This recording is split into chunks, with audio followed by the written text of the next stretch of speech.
want to discuss an issue that is an issue we've been talking about over the decades, which is the cost of corruption to Nigerians.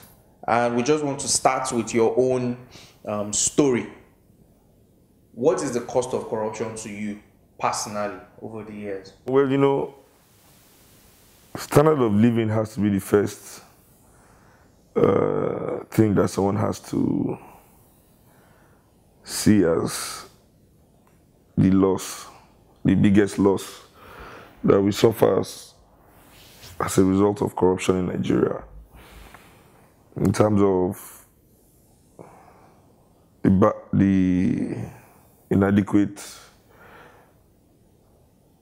level of educational opportunities, inadequate level of medical care opportunities, inadequate levels of transportation, you know, avenues and stuff, things like that.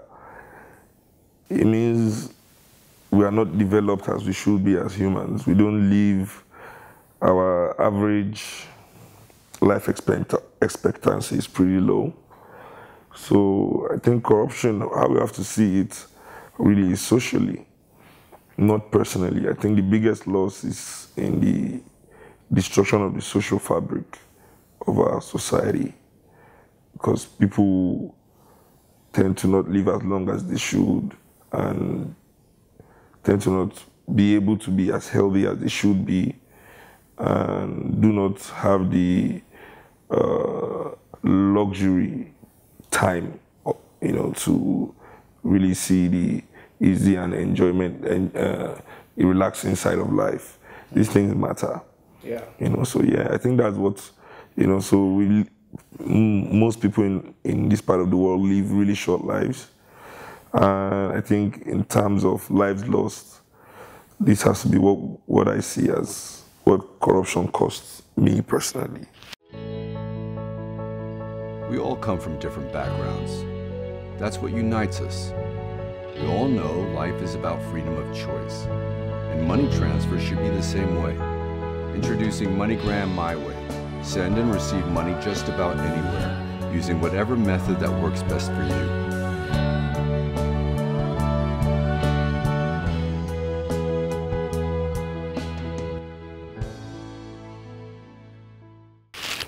You mentioned something pretty interesting. The quality of life in Nigeria is low. All this points to the economic disadvantage that we've been put in. So it's obvious that the disempowering pittance that government pays its workers as salaries has increased the intrinsic motivation for corruption.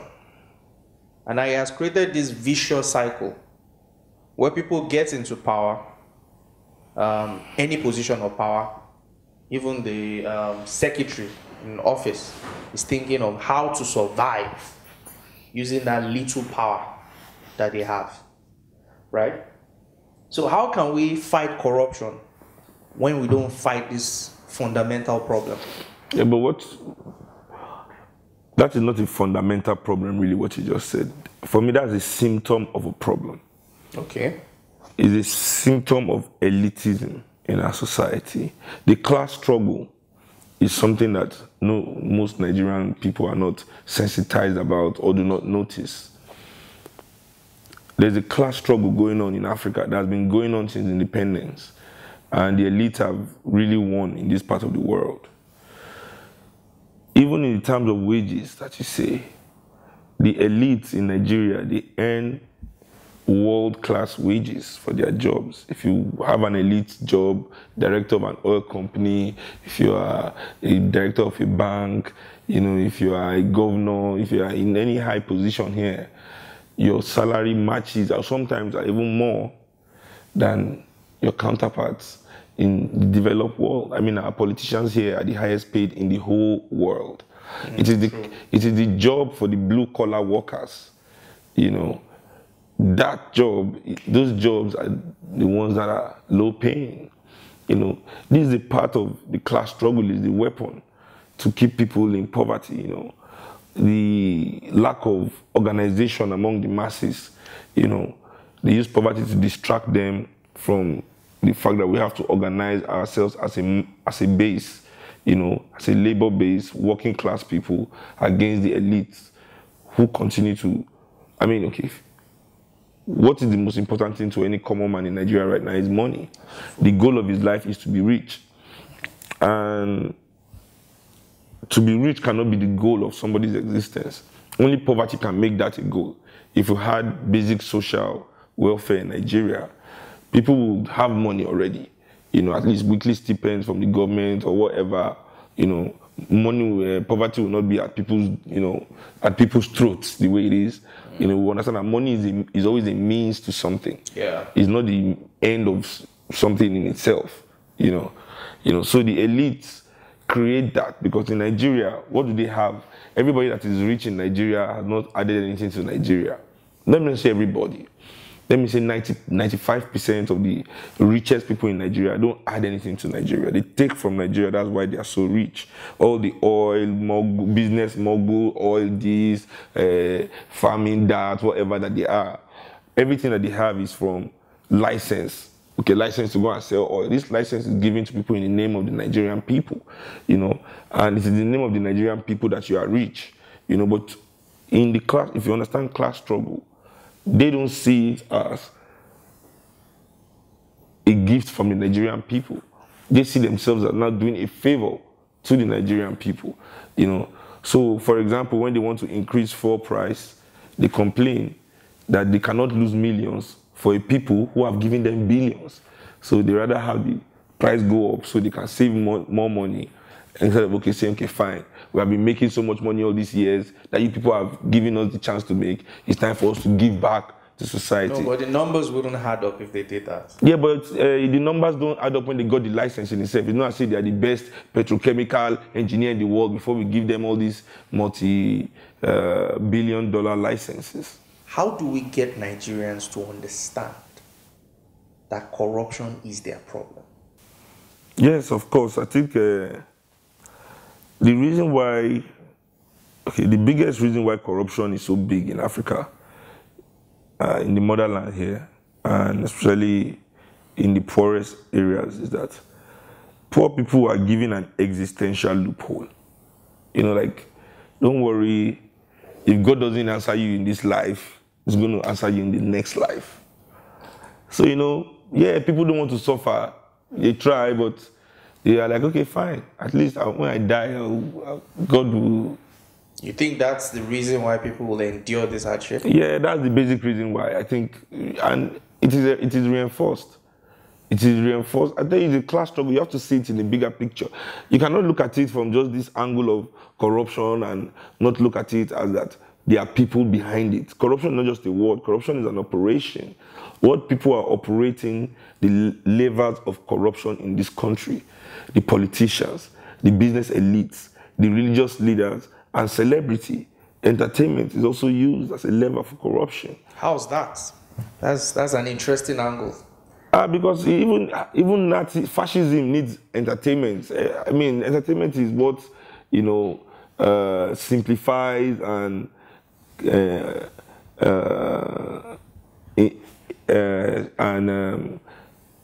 simplifies. I'm looking for the word.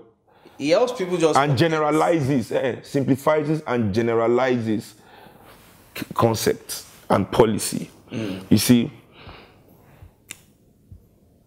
if you look at it from the angle of actual human beings doing this, if you watch a TV today, the TV is a profit-making machine, and which people gather the most profits? They are the elite, the business people of this world. So, for example, if you watch a 2-hour movie, listen to a 3-minute song, they say it's just a movie, it's just a song. But then, also, companies run what they call ads. Now, adverts are only 30 seconds long, not as long as a movie or a song. But then with these adverts, companies pay lots of money. You will be interested to find out that pharmaceutical companies spend 25 times more on adverts than they do on research and development. They spend so much money on this ad for 30 seconds, and what is an ad supposed to help you do? What is an ad supposed to achieve? It's supposed to make you it's supposed to influence you to make an irrational decision to buy something you don't need. So in 30 seconds, they believe that they have a power just by that message to make you purchase their product. But then a message cannot be passed in a 2-hour movie or a 3-minute song. I disagree. Even in the plots of the songs, of the movies, everything is about, if you are poor, it's your fault, you don't have sense, you are not sharp. If it's in the church, it's because you're a sinner, you're a bad person, you are thinking bad thoughts. It is you will never hear any pastor in the pulpit in Nigeria, imam, that goes out to say, it is the government of Nigeria that is making you suffer. It is this man that is a civil servant in our church. It is also an attack on the motherland identity all over the world. I tell people, you look at the news in America, police is shooting black people. You are making noise, he. But in Nigeria, who are the police shooting? Black people too. Black people in America complain that banks don't give them money. They say it's because the banks are white-owned. In Nigeria, banks are all black-owned, and no black man will still lend you money. It is the way the system is programmed against the motherland identity. Everything that they are is in collusion with those people that are against Africa really becoming independent and creating opportunities for its own people first. That's why our president is willing, every governor, they're willing to fly thousands of miles all over the world to meet any other president, to meet business executives, to go anywhere, but they cannot go 10 kilometers to hold town hall meetings every week. They can't go 20 kilometers to meet with the people, 100 kilometers, but they fly everywhere to meet with anybody else apart from black people, So for me, it is very important that we see this in the larger picture of what it is. Every movie you watch, what is destroying you? That's the only time African gods have power to do bad things, to do evil things, to destroy you. Jesus Christ will come and save you. You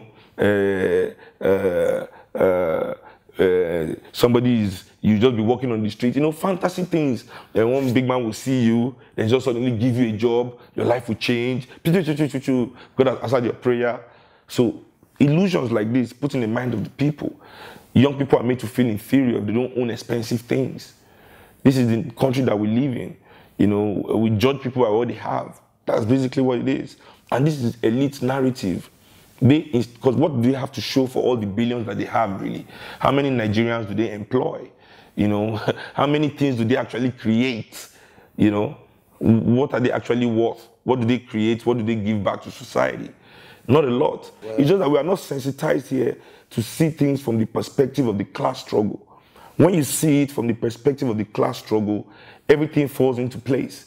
That's why every day in newspaper, all politicians are fighting, but every day they're still doing business. Because that one is for show, for the people. There's always camaraderie. Oppression is always united at the top. Just like imperialism is united at the top. America and Saudi Arabia will kill, the American bomb will kill Muslim terrorists will kill Americans, but Trump and the king are friends. That is how it is. Imperialism must be united at the top. And that is the same thing that we are going up against here in Nigeria, but people fail to see it from that perspective. Because when you actually accept the truth, then you understand that you have duty, that we all have a duty, that we are all under attack, and we have to now stop all the flim-flamming or flimsy rubbish that we are doing our superficial existence and put our foot down into the process of national development and national building, which is what the only thing the motherland requests from the people that she has been so grateful to bless with so much. But instead of us to concentrate on the motherland, everybody is an African or Afrobeat. in their mind, you know. Everybody wants to be Europeans, Arabs, thinking American thoughts and dreaming American dream, you know.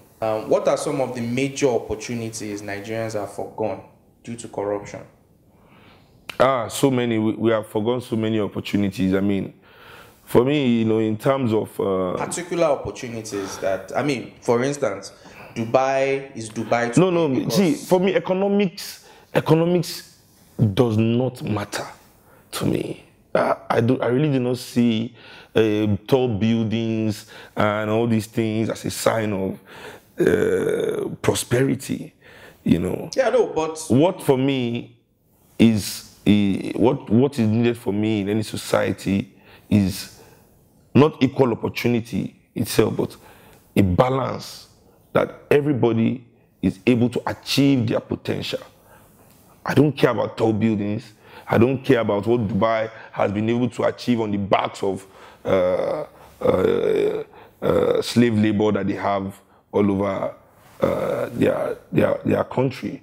You know, and no, but it's a decision and that we didn't make, that they did make. You have to accept that fact. It's not a matter of decision. No, I mean, what decision? How many people are in Dubai? You know, they are a monarchy. I don't recognize. Yeah, but they had capital that came I understand from natural resources. But still, that capital. They use it to, just like Dubai is small, you know. If Nigeria was just Lagos and its environs, they will pump in money everywhere. Will be tall buildings too. I disagree. I'm telling you. I mean, if Nigeria was smaller in size, all these elites with their billions, they will have nothing to do but to like build stuff. You know, dominating everybody and all of them. Listen, Dubai is awesome. Is great. I love it, but for me, I don't judge what we should be doing here in the motherland by what other people have done. Yeah, the people that told us to stop that told us to open our markets in the 70s through Obasanjo and put pressure on him with his friend Qatar, they lifted the protection of the Nigerian market and allowed us to start competing with global goods, and then brought SAP and said that neoliberalism was the way to go. See, Nigeria, we have to understand that as much as we blame our leaders, yes, for me, they are not really our leaders, they are rulers.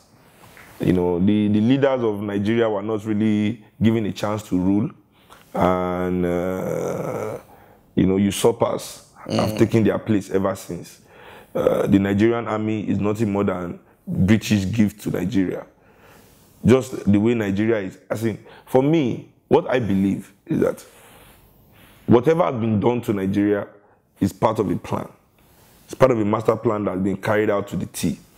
It's deliberate.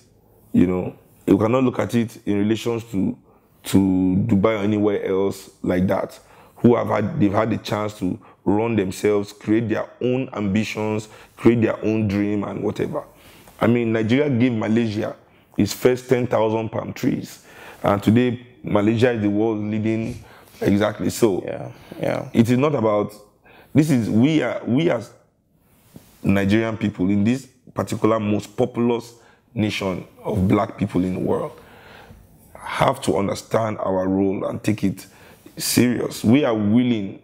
You know, everybody is making noise, but give them a good job today, they forget about the noise they are making tomorrow. You know, everybody's talking about slave trade in Libya.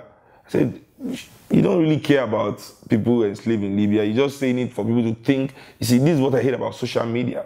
It makes people feel like they've done something, you know, by putting a post.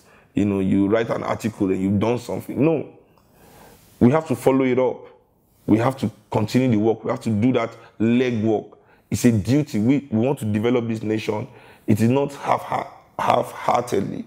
You're not going to sit down in your house, type something and think, oh, things are going to change. No, we're going to have to do the work, gather petitions, do court, go to the court and start doing class action suits, and really start to organize in our own communities, start forming cells to discuss our problems and how we feel we have opportunities to move them forward, develop community representation. It's work, and nobody wants to do that. And that's just the fact. But it's not about what our leaders Yes. our so-called leaders are doing wrong. It's also what we as a people are doing wrong. The message that we are willing to buy, you know.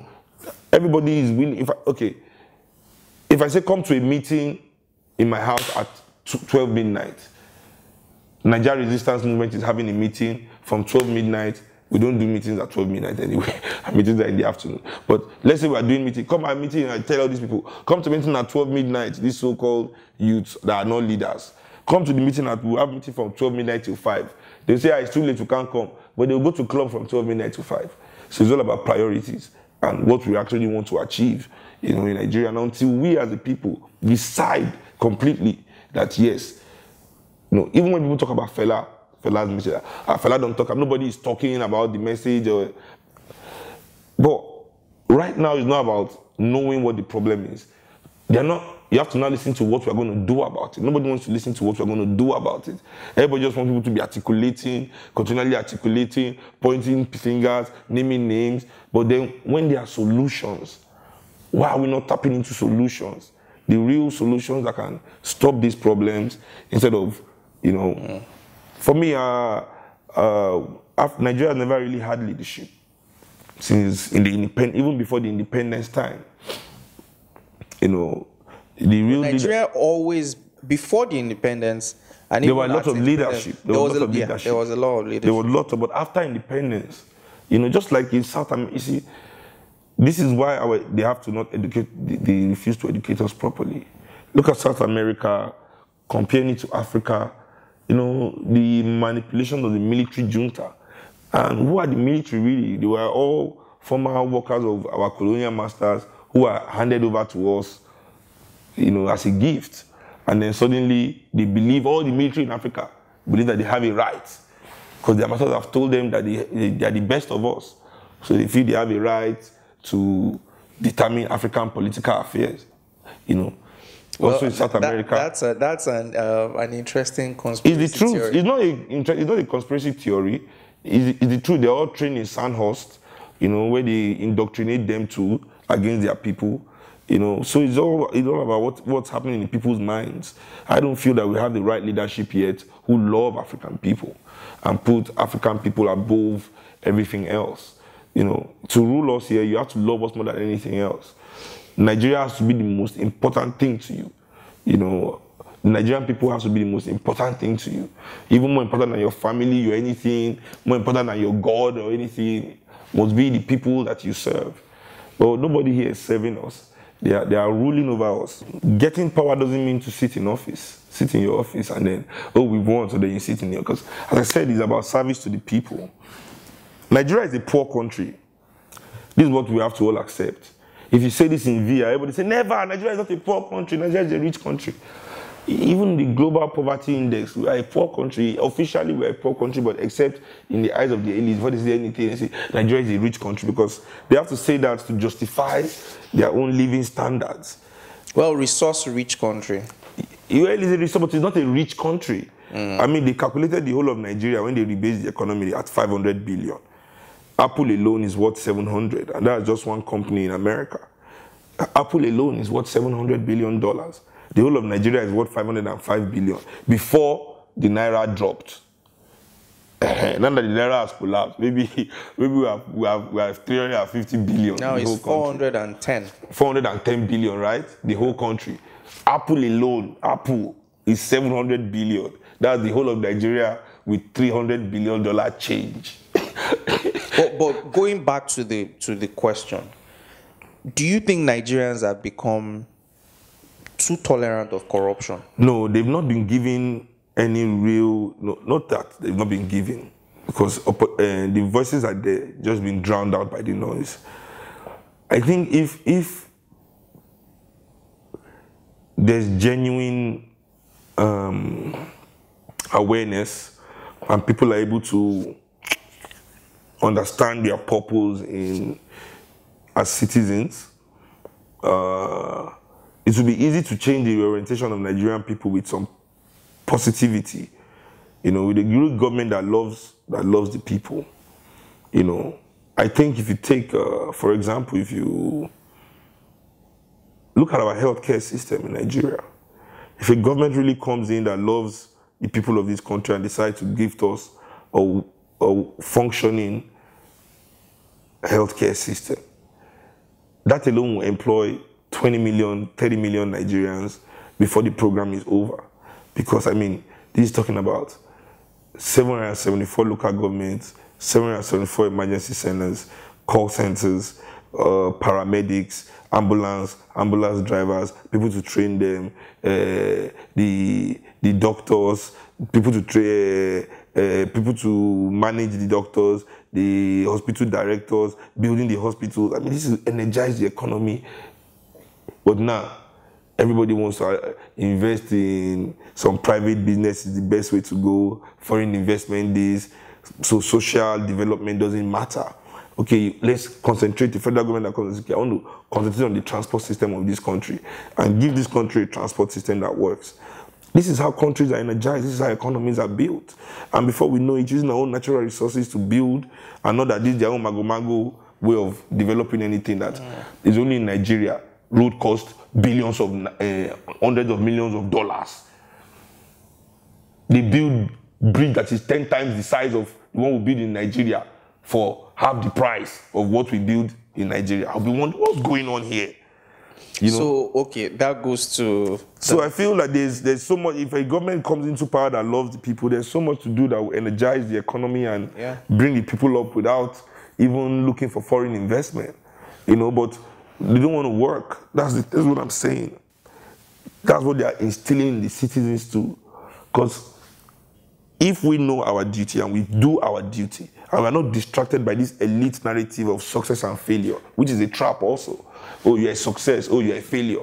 You know, which is how they judge suddenly the worth of a man by how much he can consume, how much foreign things he can consume, you know. And we want Nigeria to develop. We all want to show our status by consuming all these foreign things, you know. Oh, you're a success, you're a failure. No. The only thing that is expected of a man or a woman in this world, a honorable man or woman, is duty. Success or failure is an elitist narrative. It is only when you fail in your duty to yourself, your family, and your society, that is when you have failed as a human being. You know, but they want you to think that it's when you don't have Gucci that you have failed. When you have Gucci, you're a success. It's when you have failed in your duty that you have failed. It's when you have succeeded in your duty that you're a success. You know, so that is the value that has to change. And when and there's no ruler in Nigeria, no business elite, no anybody that carries himself in this value. They all only show you what they have, this success, failure of things they buy. You know, so for me, I see through all that. I see through that mirage, that illusion, because it's also part of the narrative that we have to accept to allow this kind of lazy governance. You know, so lazy. I mean, how can the president of Nigeria, a governor, sit in his office at all? If the way this country is, no right-meaning senator will even sit in the Senate more than once in 3 weeks. He'll be in his constituent, checking his development, going to complain every day in the National Planning Office. You people are not doing anything here. You are not doing anything here. We don't have, but nobody is doing any work really, and we allow that. You know, we allow them, but they have the best bulletproof official car. When it comes to official car, hey, it has to be the best bulletproof. People that go abroad for treatment, they still want to build $2 billion hospital. Then the wife of the president said that the hospital doesn't have anything inside.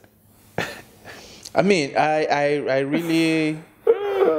I like your perspective regarding these issues, and I would like you to share your perspective regarding how to deal with corruption cases. This administration decided that, okay, we're going to negotiate with this. No, corruption in Nigeria, corruption cases in Nigeria have to be dealt with as treason.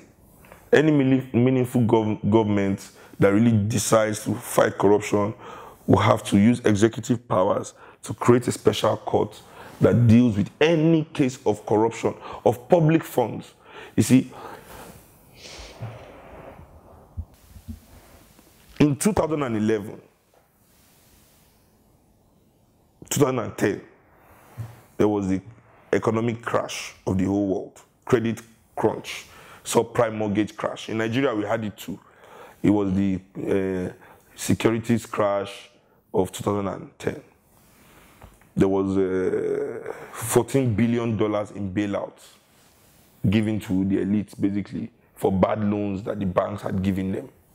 You know, so this, if it even happened last year with Skybank, earlier this year with Skybank, they got a $200 million bailout from the government. You know, and every time they do this, they give this gift. Nobody goes to jail, nothing happens. They'll leave the office, you are fired.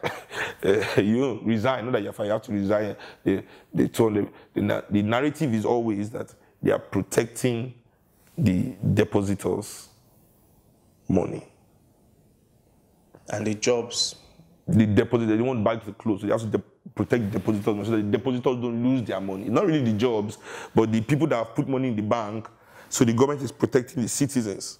So we are protecting your deposits. But they are protecting it with taxpayers' money. You know, they are not making the bank sell assets. They didn't make the rich people sell assets. They didn't do anything.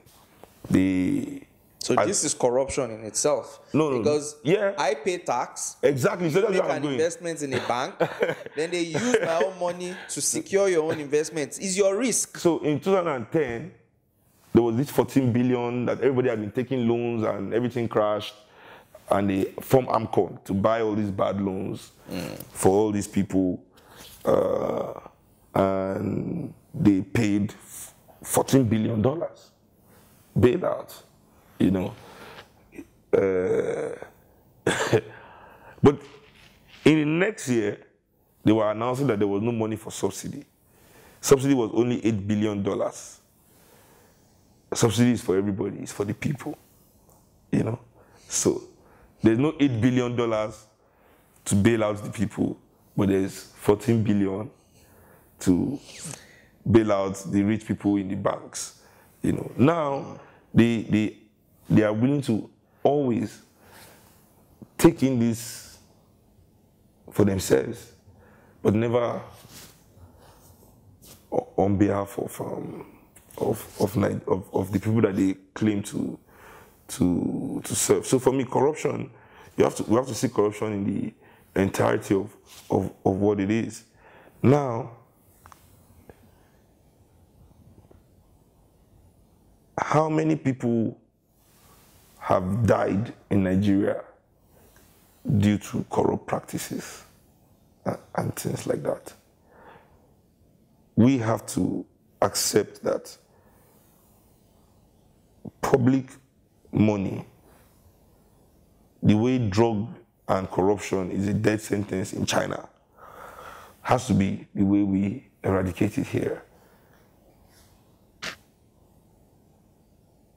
Instead of encouraging it, you know, and then naming it bailout. Because that is blatant corruption as blatant as it can get. It was very bad with the Etisalat. 1, 2, yeah. Which is supposed to be foreign investment. Yeah. You know? Yeah. And nothing happened. Nothing ever happens. You know? So everybody, we have to now accept that if a government that is serious about fighting corruption comes to power, it is the same power that creates AMCON that has to create this special court that will try people as traitors. Oh, you want to take 5? No. Oh, okay. That will try people as traitors, you know, if they are caught, if they have corruption cases. Okay, so I will. Do you in your own daily life ever experience the cost of corruption? Of course. But you are supposed to be, special. People would look at you with some preference. So I assume that it will be a bit difficult for people to try to extort you, or in a way you experience the cost of corruption as the people on the street? In Nigeria, even though they don't extort you have to extort yourself sometimes. I mean, one of the strategies that can drastically bring about uprising in Nigeria and awakening is that we stop being so generous. Even in our hardship, we are generous. Your younger brother comes, I need money for school. You tell him, go and tell your local government, or you go and meet your government, you should be getting free education. It's in the constitution. Why are you not fighting for your right? I don't have money for you. Go and fight for your right. If nobody is giving any of their younger brother money, Nigeria will erupt in chaos in less than 1 month. if nobody is giving beggars on the money on the street, disabled rights will change in less than 1 year. But you can't go around seeing people, being affected so much by corruption and don't dip your hand in your pocket. They will give you name, as we say, Omar Soeluruko. So yeah, we all do it, even in the times that we think that, and that's the double-edged sword of evil. We patronize, we caress evil, even in our own daily lives. Do you think Europeans, you can't get your father to give you £100 in London? If it's white, like, for what? Go get a job, go to the opportunities that, go, But what keeps corruption going as well is that we, the people, we cover the loopholes. After somebody has stolen the money, you will work hard and then start helping, because that is how you have to be good. You have to go to heaven, don't you? Well, I have to. So at this point, I must really thank you for your time. It's my pleasure. You really shared a different perspective to this issue, and I'm sure that a lot of our viewers will be able to ask themselves the critical questions that we all as Nigerians need to ask ourselves. Yes, it's important. We all come from different backgrounds. That's what unites us. We all know life is about freedom of choice, and money transfer should be the same way. Introducing MoneyGram My Way. Send and receive money just about anywhere, using whatever method that works best for you.